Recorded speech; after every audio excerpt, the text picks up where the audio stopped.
Amis internautes, n'oubliez pas de liker, de vous abonner et de cliquer sur la note de notification pour ne rien rater. Pas d'accoutrement à l'image des fêtes de Novetia ou de Wimehwe. Cette fois-ci, la Journée internationale de la femme prend une dimension plus instructive et plus impactante. Je formule donc le souhait que ces échanges soient riches, constructifs et inspirants et qu'ils débouchent sur des recommandations concrètes capables d'alimenter les réformes en cours. C'est donc sur cette espérance que je déclare ouvert les conférences débats de la semaine de droits de la femme édition 2026. Plein succès à nos travaux, je vous remercie. C'est ainsi parti pour 2 jours de réflexion dénommée Semaine des droits de femmes.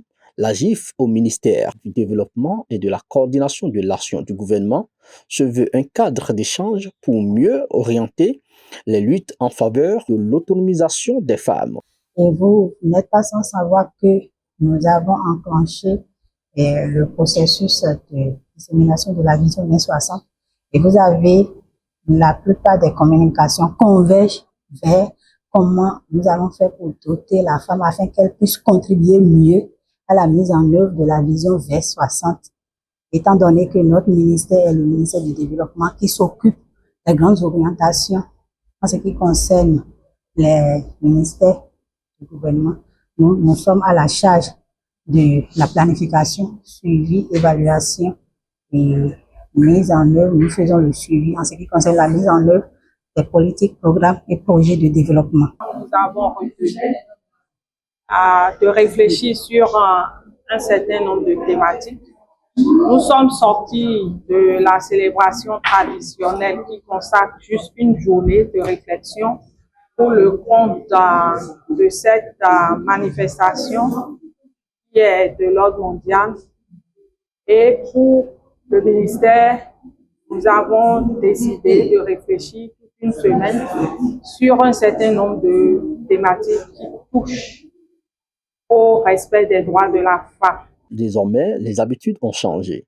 Réunis au ministère avec des experts nationaux et internationaux, les organisateurs ont déployé de grands moyens avec des innovations probantes. L'innovation est que nous nous réunissons autour des connaissances. Nous avons sollicité l'appui des professeurs, des chercheurs, des experts pour venir nous faire partage d'expériences. En plus de partager, de se former, de faire le partage de connaissances entre nous, on a voulu impliquer des experts en provenance de l'extérieur pour apprendre de ce qu'ils ont l'habitude de faire à leur niveau.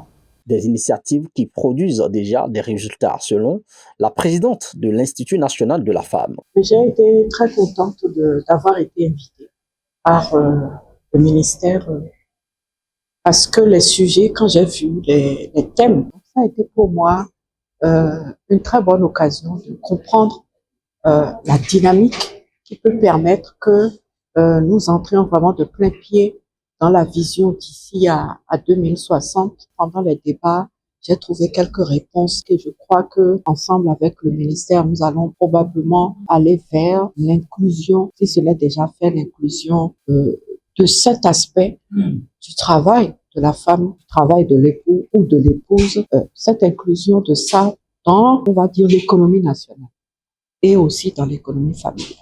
Autonomisation des femmes, réduction de la pauvreté, participation politique, santé maternelle et néonatale, capital humain, autant de thématiques pour un seul objectif, une femme libre, épanouie et mieux valorisée.